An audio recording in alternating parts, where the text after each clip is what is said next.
guests on Good Morning Nigeria wants the African Union to be deliberate on shifting gears from dialogue to decisive action in tackling the escalating crisis in the Democratic Republic of Congo and Sudan.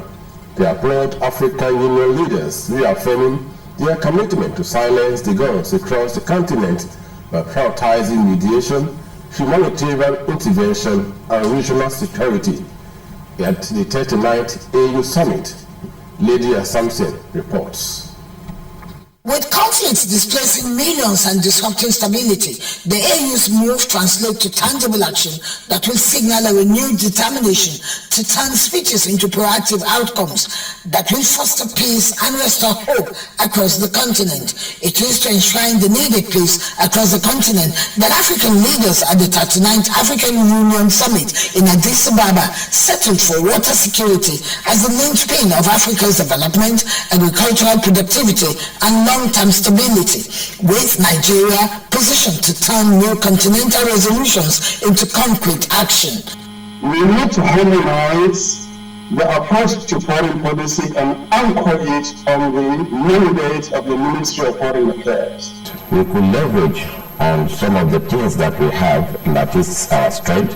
From our demographic strengths, Nigeria could equally benefit. We need a standby force in the mood of the ECOMOG that can go into a particular country and keep the combatants apart and ensure that peace is restored. The theme, assuring sustainable water availability and safe sanitation systems to achieve the goals of Agenda 2063, the guests agreed, underscores the importance of reliable water for resilient agriculture, food security, industrialization, sustainable development, and inclusive growth. Water security goes just beyond drinking water, but it goes also to include availability of water, not just the availability of the water, availability of clean water, potable water, and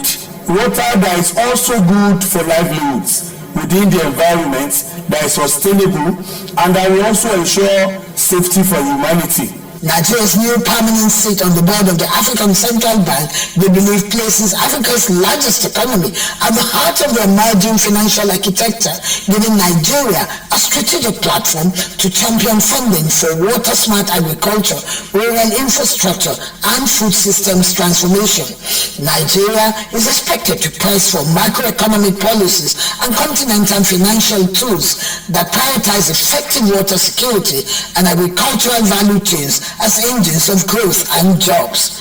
The major push is for the African Union to be more vocal and proactive on tackling security threats through a standby force. They insist resolutions must move from paper to actionable action plans with tangible timelines for the realization of the Africa we want. In Abuja, Lydia Sampson, NTA News.